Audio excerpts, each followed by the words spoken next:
There is a word that you will hear all the time at poker tables. It's a word used to describe players literally just waiting for the nuts, players that are playing a tight aggressive strategy, and it's used to describe players that you just plain don't like. And this word would be nit. In this video, I'm going to talk about how the word nit has actually lost all of its meaning. I'm going to differentiate between nitty play and tight aggressive play, which is actually a solid strategy. And I'm going to show you 3 spots where tight is right in poker and which will save you lots of money in the long run if you take a tighter approach. But first, let's talk about why we have arrived here in poker and why nit has ballooned to include all of these things under one umbrella.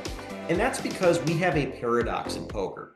In poker, the sad reality is that it is very hard to be a long-term winning player if you are playing more than, say, 30% of hands pre-flop. And that's because it's just too difficult to be playing hands from certain spots at the table. Now that players have learned how to 3-bet, it punishes light opens much, much more, which really has pushed some of these looser players away from the game.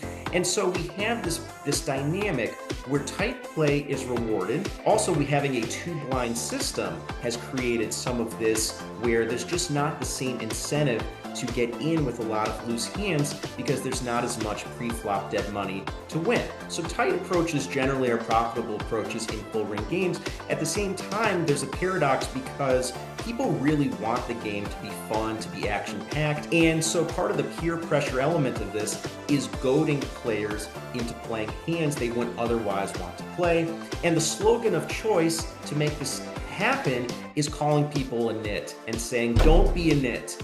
Right? We hear this all the time from players at the table, from popular poker personalities, even from well-known coaches.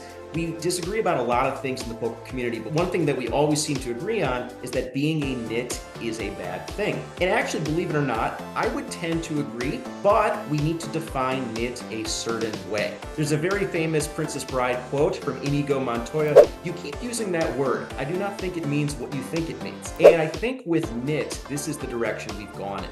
So let's define nit and let's differentiate between tight aggressive strategy. A nit, as I would define it, is a player literally waiting at the table to make the nuts. It is an unthinking player. They are not there to be, really engaging in the strategy aspect of the game. They're not thinking in terms of like ranges and equities and all this. They're just sitting down, trying to make the nuts, and if they don't make the nuts, they're usually going to fold. Compare that to a tight aggressive player who also, like a nit, plays a tight subset of hands. However, the big difference is the tight aggressive player is willing to apply pressure in spots where it is strategically favorable.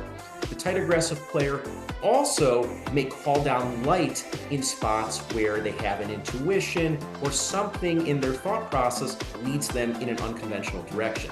So being a nit is bad for your bankroll. It's also bad for your soul. It's really a way of wasting time at a poker table, treating the game more like a slot machine where you're almost just trying to make a hand of a certain strength, otherwise you're out of there. Compare that to a tight aggressive style, which really makes the best use of a lot of what we know about poker strategy. It involves tight, disciplined pre-flop ranges, but it also involves some of the best information that we know about post-flop strategy and when to apply pressure, when to call down light, when to make even those big folds. This is a style of play that I can't fault anyone for playing, and I actually encourage it among my students. So let's talk about 3 spots where tight is right in poker and how a tight aggressive player might respond to this spot compared to how a nit might respond to this spot. So spot number 1, we have a very tight under the gun opener. Say they're opening less than 10% of hands. They open, and now under the gun +1 decides to 3-bet, and say under the gun +1 in this hypothetical is even tighter than the under the gun player. Now let's say here you are on the hijack with pocket queens. This is a spot where tight is right in poker, and actually folding the queens is usually going to be correct in this configuration. A tight aggressive player who is thinking about the ranges of the under the gun player, which is already tight to begin with, and then an even tighter under the gun 1 player 3-betting with this many players left to act behind them, recognizes that queens is at best a bluff catcher in this spot, and where cold core betting is unlikely to be all that profitable. Certainly cold calling the 3-bet with another uncapped range behind you is unlikely to be profitable. So the player just folds.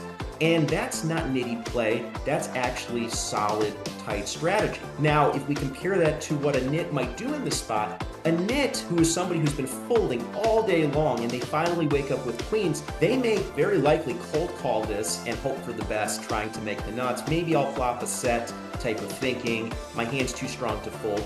So it's this difference where somebody is much more glued to their hand strength in a kind of an unthinking way.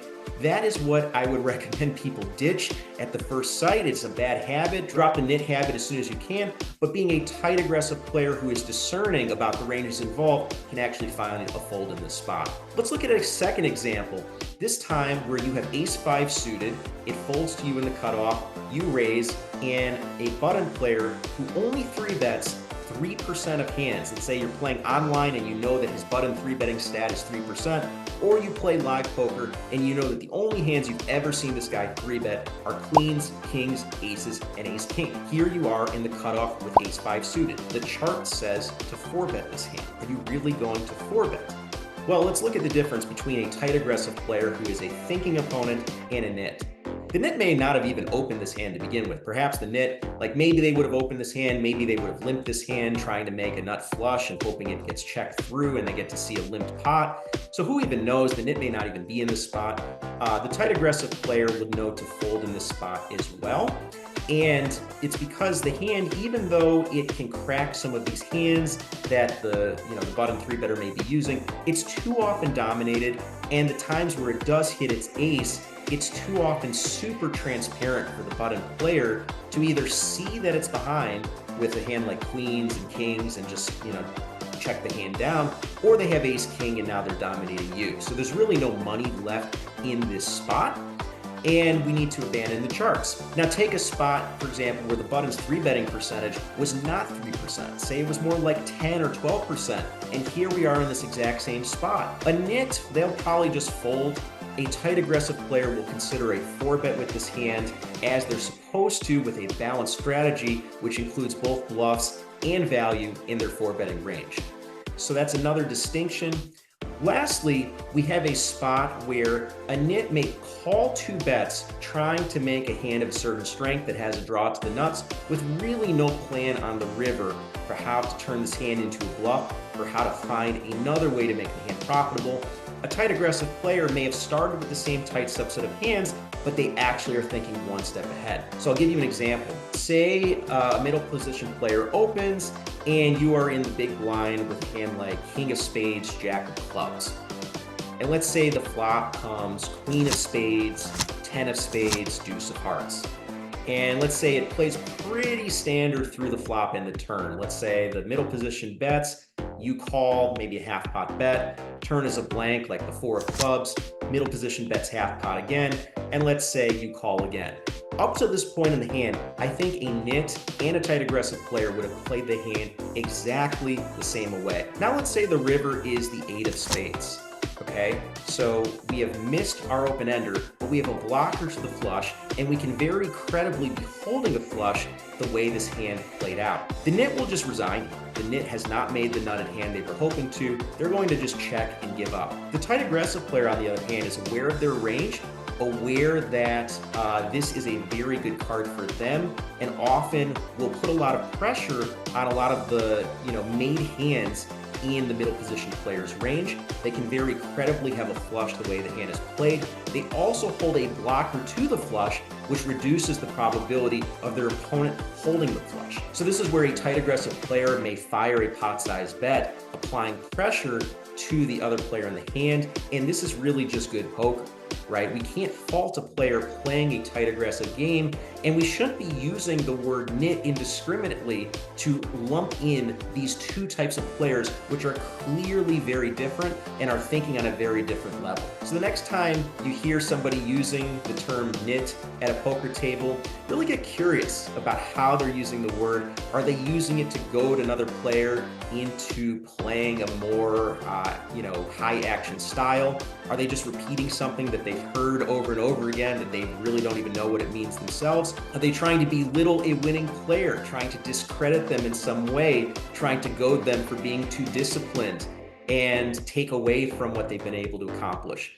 So see how the word is being used and see if you can find a style of play which doesn't fall into this bucket, but may have a little bit of overlap combined with being able to make the big move when it really matters. I hope you enjoyed this video, and if you like it, please subscribe for more content just like this.